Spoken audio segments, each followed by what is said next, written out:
Today is Tuesday, November 27th, 2007, and we are at Quincy Village at the home of Mr. David Barr. And with us is Tiffany Wishart, Ben Smith, and I will be the interviewer, and my name is Shelby Oliver. We are Penn State nursing students, and we're interviewing Mr. Barr about his service to our country. Mr. Barr, can you tell us about your war experience? Well, as I say, I had no war experience. I was stateside for the entire war period, and on my way to India when they dropped the bomb on Nagasaki. So we spent about 10-12 months in India and came back home. And that was it. During the war, I was in the States training, going to schools. They were trying to make a soldier out of me, I guess, but I went to a number of different schools, including the officer candidate school. And that was it. We finally got to the point where the outfit I was with, a bunch of us were just tired of being on stateside duty, and we were in an 8-inch howitzer outfit, big guns, and the Army decided they were going to turn us into a rocket launching battalion. So a bunch of us decided to volunteer for overseas, and they accepted us, but the war was over. Worst thing that happened to me is riding down the road in Karachi, India one day, and somebody threw a rock at me. My combat experience. How old were you when you were drafted? 21. 21. And do you remember where your initial training was? I had basic training in Fort Bragg, North Carolina. And how long was that? It was supposed to have been about a 13-week period, but I think it was because of Pearl Harbor, they cut it back to about 8 weeks. And from there I was sent up to New England and assigned to the 26th Division, the Yankee Division, which was in the process of being triangularized, was the word that they used. Instead of having 4 units in a battalion and 4 battalions into a division, they wanted to make only 3. So they were shifting people around, and then we came in, the guys just back out of Fort Bragg. We got involved in all of this mishmash, and it was kind of a chaotic thing. People going in all directions. There were some of the fellows that I was in training with in Fort Bragg that wound up in combat in the South Pacific within a month or so of the time we finished at Fort Bragg. I wound up in the United States, and I lucked out. But I was with this organization in New England, one of the battalions, artillery battalions, that had been phased out of the 26th Division. So we were a separate battalion on coastal defense in New England. We had French 75 howitzers, which is like having a pop gun. And we were supposed to be on coastal defense. Thank God nobody came to the coast. We would not have stopped anything. And I stayed there with them. We left coastal defense, went out to California on desert maneuvers, formed a new, the 6th Armored Division. And we were organized in various parts of the country, and we all wound up out at a place called Desert Center in the Mojave Desert in California. And we were there for close to a year on the desert doing training and maneuvers. And it was at that point that I got disgusted with the outfit. I dug latrine holes all over the Mojave Desert. This first sergeant loved to see me with a shovel. And I applied for transfer. Probably never would have gotten it, except that our battery clerk got sick one time, and it was out for about 2 weeks. And the first sergeant had to get somebody to replace him, and since I used to peck a typewriter with 2 fingers, I said I would do it. And while I was in the office, I got to looking around and found my request for transfers in the bottom of a file drawer. So I took them down to battalion headquarters and got them on the rate. And that was what got me into OCS. And from there, it was just one school to a training outfit and back to another school. And that's the way it went for the rest of the war. You told me you were drafted into the Army on December 4th of 1941. Right. So what do you remember about Pearl Harbor? Well, that particular day, we were in what they called, I think, a reception area in Mississippi someplace. And we did get word of it about noontime that this had happened. And it was almost, you know, you couldn't really understand it. It was unbelievable.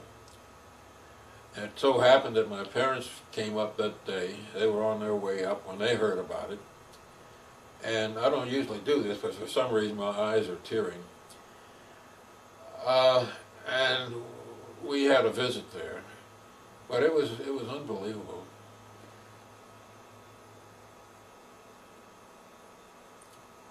So and the more we've seen of it after that, the worse it was. You felt it changed your training then? You said it shortened it? Well, at that time we weren't really in training. We were unassigned. We were on our way to some kind of a training assignment.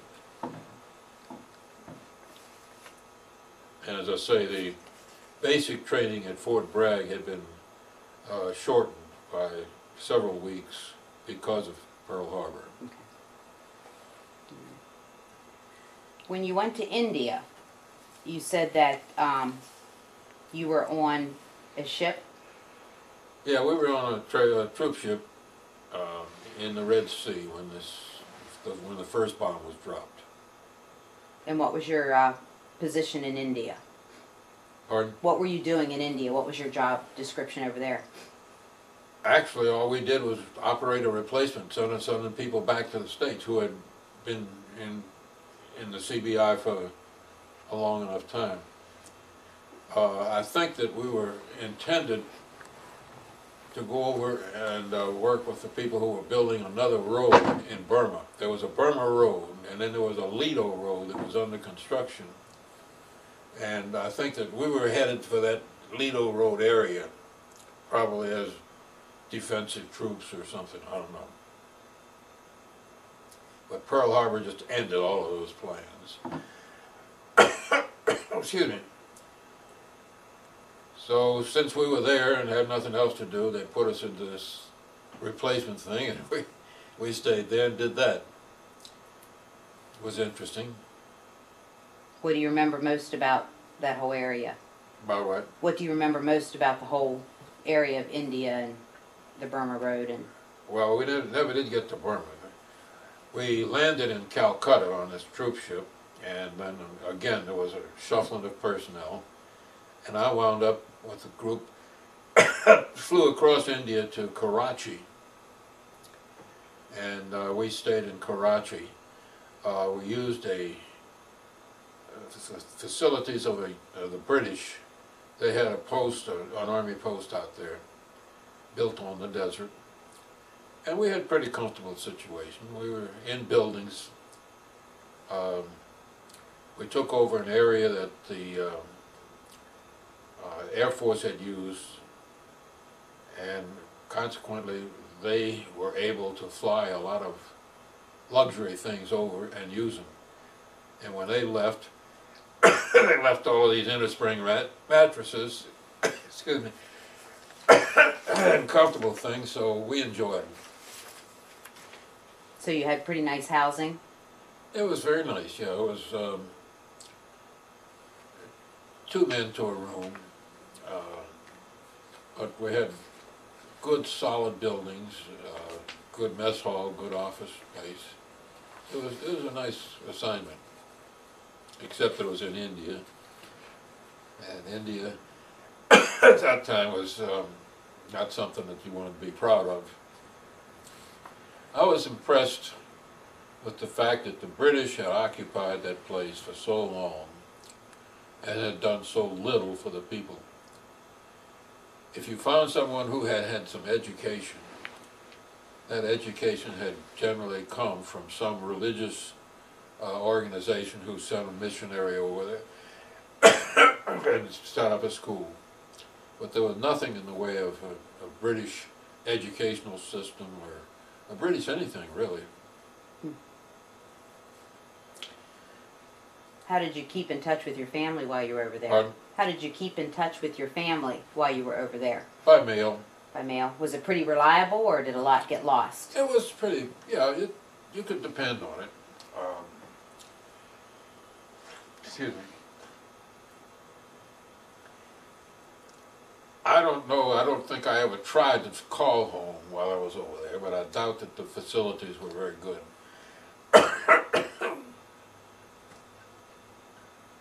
Sorry about this, I don't know what it is, but all of a sudden I'm having trouble.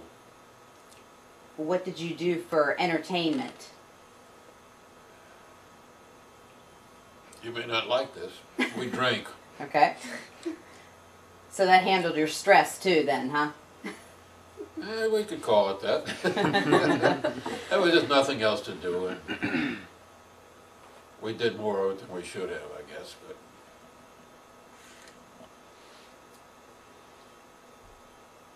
How long were you in India? I think it was something like 10 or 11 months, close to a year. Anything in particular that stands out that you saw, or any people you met? It was an interesting experience to see their caste system, which was still in operation at that time. On the post, the military base, we were able to hire people to clean and do things like that. With their caste system, someone who did any cleaning was called a sweeper. And there were two classes of sweepers. There was a wet sweeper and a dry sweeper. The dry sweeper used a broom or a brush. The wet sweeper used a mop or a cloth that was damp. You couldn't get a dry sweeper to use a cloth or a wet sweeper to use a broom. You had bearers who hauled things around.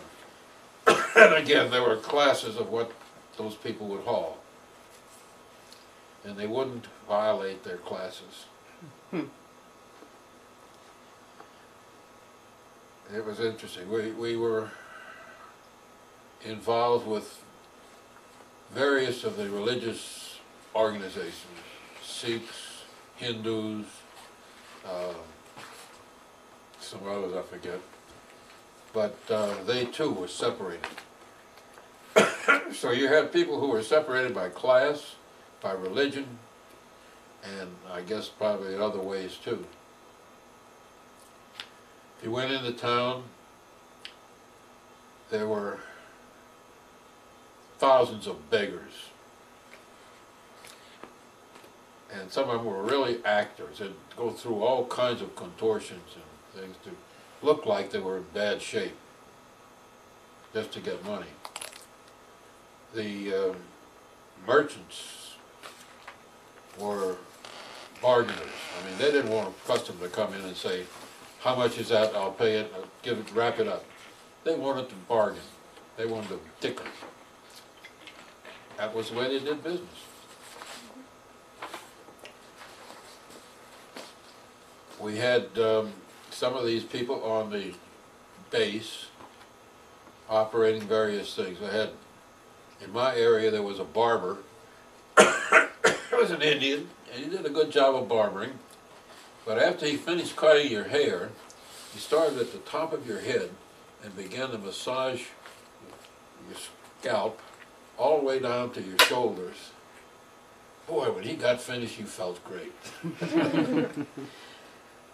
We had a fellow operating a gift shop in our area.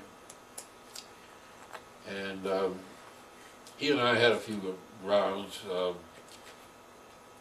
He wasn't too firm in his prices. and the Army liked to have firm prices on the base. So I closed him up 2 or 3 times. He'd get straightened out and come back and reopen.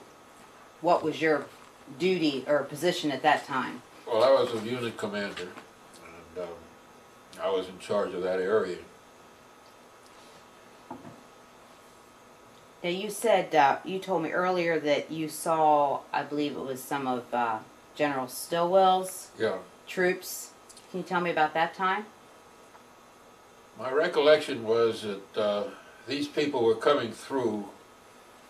Karachi was a port of embarkation back to the States. There was an airfield there, and some of these people were being airlifted back, and then we were using the port of Karachi for surface transportation. Well, these guys came in with priority for air, thank God, and they were only in Karachi, in our area, for a day or two. I remember seeing them in the mess hall, and as I say, they were horrible looking people because they were emaciated. They were just skin and bones, really. They had a hard time. What was your weather like in that area? It was desert, hot during the daytime, cool at night. Depending a little bit on the season, but almost anywhere it was going to be warm days and cool nights. And when you left India, where did you go to next? After India, back to the States and out. Ah, so that was the end of your... Yeah. Do you recall the day your service ended? Day what? Do you recall your last day of service? In India or in the Army? In the Army. I guess I should. We got back to the United States, well, this is, I think it's interesting. We left Karachi on New Year's Eve. And I don't know if you remember, you probably don't, but there used to be a thing, a travelogue in the movies. And they always showed a thing, and they always wound up saying, and as the sun slowly set across the horizon, as the sun slowly set across the harbor of Karachi, we left. And I was in a room with, stateroom with about 20 other guys. It was a big room. I happened to have a fifth of scotch in my bag. And it was New Year's Eve, and I thought, you know, you should have a drink on New Year's Eve. But then I looked at these 20 guys, and I thought, this bottle's not going to go far in this group. So I didn't say anything. And on the way back, usually around dinner time at night, I think, it'd be nice to have a drink. But these 20 guys are going to kill this thing in a hurry. The night before we came into New York Harbor, just before dinner, I said, hey guys, I've got a fifth of scotch here. Does anyone want a drink? 20 of those other 21 guys pulled a bottle out of their bag. And we had one hell of a party. But then I was in New York and shipped back to Maryland because I wanted to be released in Maryland. I was committed to marry a gal in Maryland, and we were married on February the 2nd, so I was in the Army, in the States about a month before we got married.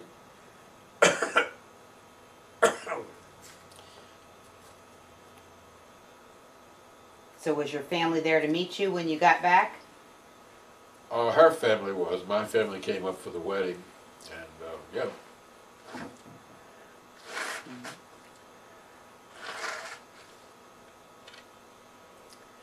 This is not sentimental. So after you were back, did you get a job or did you go back to school? Well, as I say, I met this girl when I was in Maryland before I went overseas. And while I was overseas, we corresponded and decided we'd get married. So my plan was to go back to New Orleans, and I had been working at a bank at the time that I was drafted, and go back to my old job and see what was going on from there. So we were married, went back to New Orleans, and my wife never did like the climate down there too much. And I wasn't too happy. So after a while I had left the bank, went to another job, and she was kind of homesick, so we decided to come back up to Maryland. Came back to Baltimore, and became Baltimoreans from there on.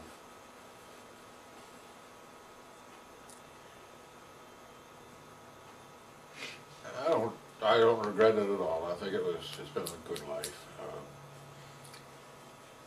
I had been away from home enough that it didn't bother me anymore as far as not being with my family every day.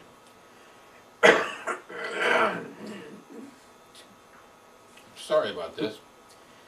But it did matter to her, so being up here was better for her. And it didn't hurt me at all. We finally were able to buy a little home, and had a couple of kids, and then came the Korean thing. We went back into the service.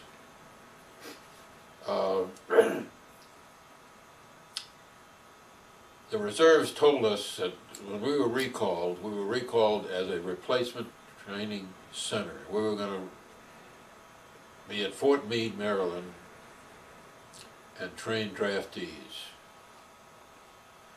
The unit was all officers, no enlisted men. We were going to pick up enlisted men when we got to Fort Meade.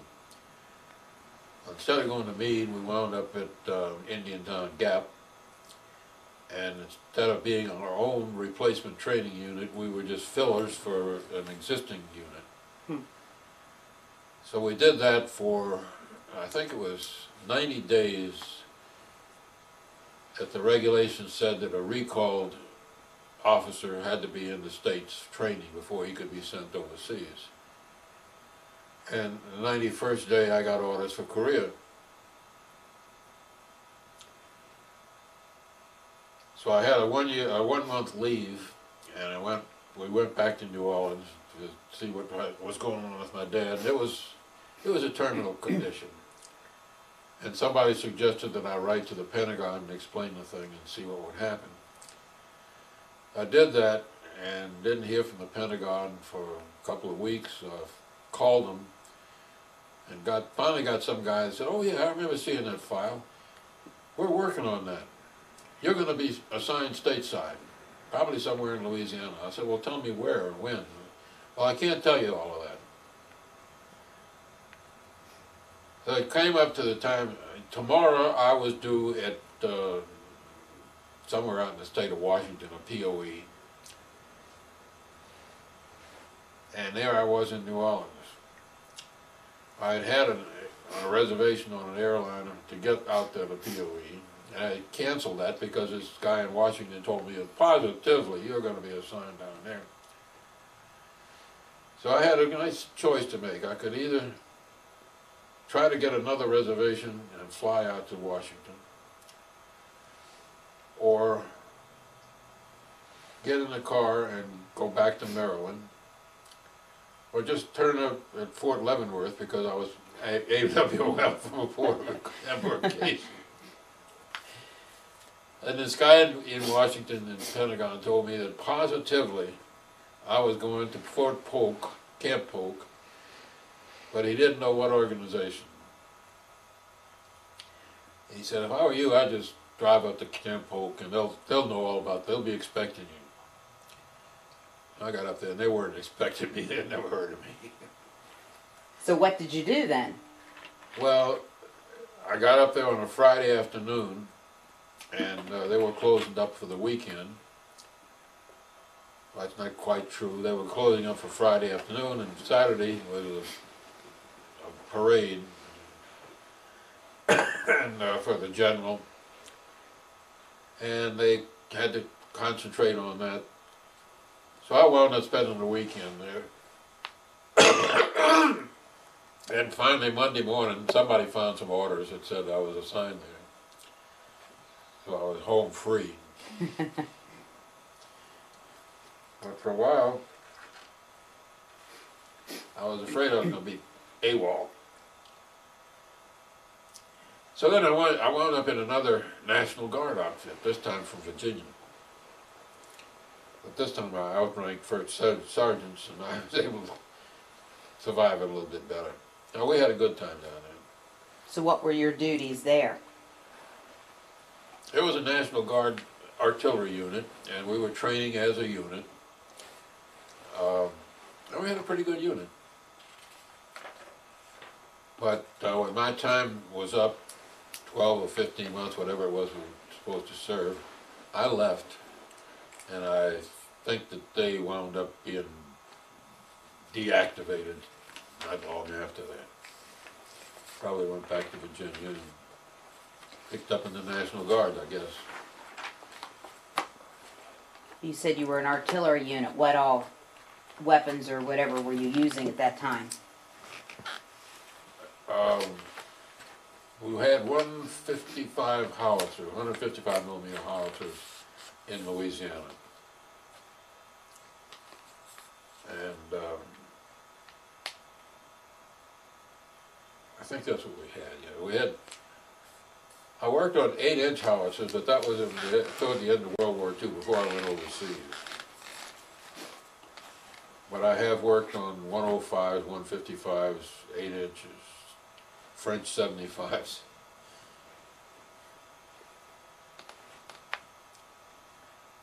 So you said you were down at Camp Polk for 12 to 15 months, and then what? Then you were finished? Released again. Then what did you do? Went back to civilian life. And what was your occupation then? I was the office manager for an Oldsmobile dealer in Baltimore for several years, and then got into the insurance business and spent the rest of my career in insurance, financial counseling, that kind of stuff. Did you make any friendships while you were in the service? Temporarily friendship, none that really were lasting, not lifelong friendships, no. Do you think any of your experiences in the service affected your career at all? I think it helped mature me and gave me a broader outlook on life. I did not have a college education, and for the most part I didn't feel it. I really needed it because people who I had been associated with in the military, who had been college trained, college graduates, they didn't seem to have anything that I didn't have, other than a diploma, piece of paper. Anyway, I didn't go back to college. I probably should have, but didn't.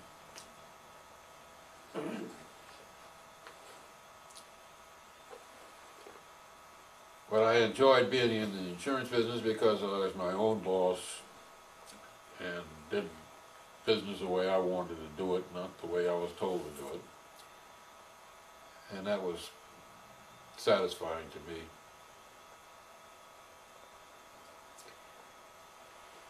Anything else you'd like to add about your time of service? No, I think overall, military service is a good training experience for, I'd say, for men. Maybe it's the same thing for women. I can't speak for that side of it. During my time in the service, there were some women, but they were separated, WACs and waves and people like that, BAMs. I don't know that I would want to be in an integrated, gender-integrated service. I think there could be some very, very serious problems with that, but I guess they have them under control because they're doing it. And And I can't imagine why a woman would ever want to be in the military in the first place, but that's her problem, not mine.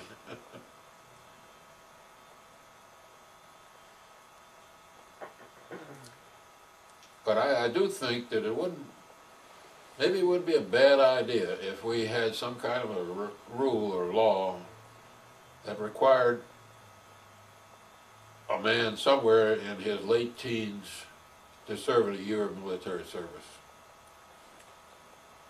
I think it would mature a lot of these people that don't get maturity, don't go to college, don't just drift around and get in trouble. I remember traveling in Switzerland years ago, and they seem to have a situation where at a certain age a man is going into the military for a year. And when he gets out of the military, he's in the reserves in his home area, and he spends the rest of his life in these reserves. Occasionally they go on a week or two of active duty, but most of the time they're just civilians living a normal life, but they have this reserve responsibility. They've never been into a war, so I guess we don't know how good it is, but and I think from the standpoint of maturing young men, this would be a good way to do it. All right. Well, thank you for taking time to talk to us. Oh, thank you. And taking time out of your day. We really appreciate it, and we'll try and get this all Sorry I preserved had for this you. problem.